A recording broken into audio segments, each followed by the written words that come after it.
Hey, this is Bob. To put yourself in a peak state, click on the link to hear the clean version of I Want to Be a Billionaire, because that's what this is all about. How to build the perfect portfolio from the bankrupt to the billionaire. Enjoy. When you look up into the night sky, what do you see? Do you see the North Star, the Big Dipper, or Orion's Belt? Or do you see energy and mass, random lights in the night sky, some of which have disappeared millions of years ago? Are you sitting still, or are you hurtling through space at 1.3 million miles per hour? It's important to remember that we do not experience life. We create models of reality. We experience what we focus on. And in the real world of financial markets, there is only continuous space-time, the continuous present. Here's the map of where we're going. Just remember, the map is not the territory. It's just a map. What do you see?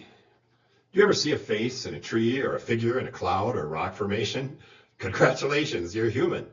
You struggle just as I do with the problem of patternicity, the tendency of our brain to see patterns of meaning when there is nothing but randomness. If you want to be a successful investor, the first step is to tune out the noise. Pretend the mouth in the tree is Mad Money's Jim Cramer, or even your best friend, trying to predict the economic future. Remember, just because someone is talking doesn't mean that what they're saying is worth listening to. Whenever a financial guru is predicting a future that doesn't exist, remember it's just noise. In reality, there is only the continuous present. In reality, the market always expects a positive return, or it wouldn't exist. Now that you're focused and have tuned out the noise and are present here with me, what do you want? And why do you want it? What are your lifetime goals, quantified as liabilities in the present? This is the right side of what financial economists call your personal balance sheet. It appears that you're a very successful 55-year-old couple, and that these are the high-level summary of your lifetime goals. You've probably noticed this is not a conventional financial plan, created in Newton's absolute time, which we know doesn't exist. This is a financial economics-based financial plan, created in Einstein's real continuous present, or space-time. This is the left side of your personal balance sheet. All your resources quantified as assets in the continuous present. What is the most important of these financial assets? Your human capital, your entitlements, your business, and which is the riskiest and which is the safest? Whatever, be sure to identify and quantify all your financial resources. Together, these stacks of your financial assets and liabilities are what we call your wealth structure. You may notice that your $50,000 in cash, tips, and annuities is about $500,000 short of the $550,000 you need to fund the liabilities of your financial security bucket. Does it make sense to just sell a small piece of the 6.5 million stocks and put it in 1 to 3 year Treasury inflation-protected securities, tips? I know you hate bonds, but how much peace of mind would it give you right now if you had 3 years of guaranteed inflation-protected paychecks locked in for the rest of your life? And if you like the sound of that, how much peace of mind would it give you to have 4.5 million in the same kind of guaranteed paycheck to fund all of your financial independence stream, or another 3 million to guarantee financial freedom, the retirement lifestyle you desire? This is what's called a liabilities-driven investment strategy, LDI. It immunizes your dreams against risk. You think it might help tune out the noise? If you look at the top right-hand corner, you can see that you're on track to leave behind almost 50 million. Does it really make sense to risk so much your retirement dreams, to leave behind more than what you need to fund all your lifetime goals? Liability-driven investing, or LDI, is just one of the many risk management tools that have come out of the quantitative financial revolution. This works for everyone, from the bankrupt to the billionaire, because the biggest difference between them is their goals. This is why the quantum finance revolution starts with quantifying your goals. Once you've identified a goal, like buying a new car or a home, you can identify the risk that that goal creates, and then you can use one of these risk management tools to mitigate the risk. The table on the right is a summary of the different types or categories of risk for which the scientists have models where we can measure and manage the risk. 3 things to know. Number 1, How can we create asymmetrical risk reward if we don't even know which risks reward and which don't? Where in some cases it's just random luck.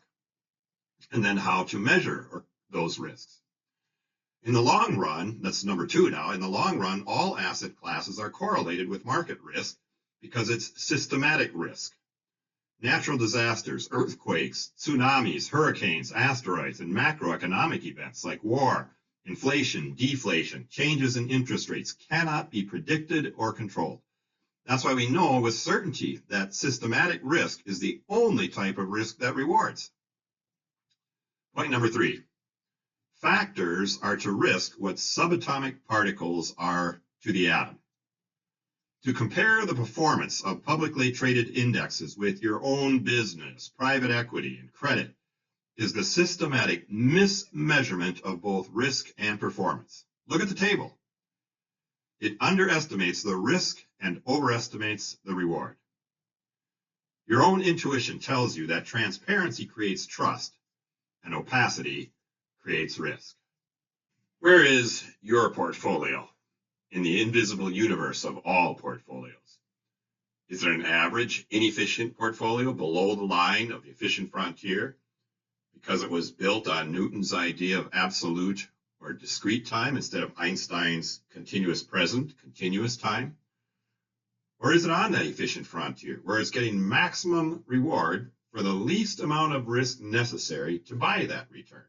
Because risk is the cost of return. You may remember that our 55-year-old couple's portfolio of $6,550,000 was 99% in stocks and 1% in bonds, which means it was way up in the right-hand corner. But their prioritized goals or liabilities indicated that it should have been somewhere between 60 to 85% in a mixture of different types of bonds, which is one of those 3 arrows pointing to the left. Eugene Fama, the Nobel laureate, who is called the father of modern finance, asked some great questions. What if, he asked, no one of us is as smart as all of us? What if, he asked, it's difficult to predict the future of stock prices because prices themselves are predictions of the future? What if, he asked, prices equals AI squared, available information processed by aggregate intelligence? What if, he asked, by definition, it's impossible for investors to beat the market because they are the market? What if, he asked, multiple risk factors within all assets are the real invisible source of returns? No other theory has been more challenged and more tested and still stands than the multi-factor efficient market hypothesis. It's the core of the greatest economic story of the second half of the 20th century because it's the story of index funds and the democratization of investing. It's the foundation of portfolio design. For a model or theory to be true, it must be tested. The quantum finance revolution theories can't be tested in a particle accelerator like the underground CERN in Switzerland, but it can be tested in the real markets. Dimensional Funds is the leading investment company of the capital markets. It was founded by students of the Nobel Prize winners to test the theories they learned in the classroom. This picture shows 13 dimensional stock funds after 18 years of existence. The turquoise blue is the industry's dirty little secret. When the industry has a fund with a record so bad it will never catch up, the company just closes it and moves the money into a new fund with a new name so it can start all over again. The scientists call it survivorship bias. The little round dot is the index funds. The yellow-green line is Dimensional's fund in that category.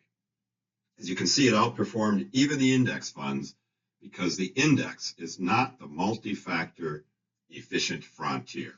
This view is updated to June 30th of this year, just a couple weeks ago, and includes about 8,700 stock and bond mutual funds, of which about 60 of them are dimensional. The results speak for themselves. This is not luck, my friends. This is the science of the quantum finance revolution. What if we measured financial success, not by the billions that hedge fund managers have made for themselves and their investors, but by the value that the scientists behind the quantitative financial revolution contributed to all investors? Gene Fama is called the father of modern finance because he applied mathematical rigor to all the stories about beating the market. His 1992 paper on the multi-factor capital asset pricing model is the most cited paper in finance. His students created the first index fund for Wells Fargo Bank in 1971. And when the bank trust department showed no interest in index funds, they gave their research to John Bogle. 3 years later, Bogle used that data to persuade the Vanguard board to authorize him to launch the first index fund for retail investors. And the rest is history. Fama is the father of modern finance because he turned Wall Street upside down and democratized investing. What does that mean? It means you don't need a Wall Street guru to predict the future winners for your portfolio. What's the value of that contribution? How about 30 trillion, tracking more than 3 million indexes? Bob Merton is the Isaac Newton and Albert Einstein of financial economics because he expanded the capital asset pricing model into the framework of Einstein's continuous time. He proposed what's called the intertemporal consumption-based capital asset pricing model. All academics agree this is the real world. Merton democratized risk control and economics-based financial planning. What if, he asked, the investor's ultimate risk is uncertainty about future consumption? What if, he asked, the financial markets are the brain of the global economy, the device or mechanism which allocates financial capital, which is the lifeblood of all economic activity? It allocates that lifeblood to the individuals and businesses who will put it to work where it will get the highest return. And what if, he proposed, it does all this in continuous time, the one and only real continuous present?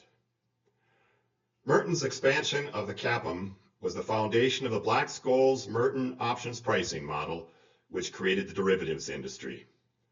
What's the value of that contribution? How about a notional value of 1 quadrillion and a market value of 750 trillion? That's the equivalent of 30 to 40 US economies today. This is the story, the quantum finance revolution, that most people do not know. It's the story behind the story of globalization and the reduction of extreme poverty from 80% of the world's population to less than 11% today. That's it. How to build the perfect portfolio for anyone from the bankrupt to the billionaire. The 7 steps of quantum finance with the handout, the 7 forces of money mastery. Please give me a call or send me your questions. This is my passion, in case you can't hear it, the twin sciences of creating wealth and controlling risk. This is just the tip of the iceberg, and I am truly excited to hear from you. Thank you for listening.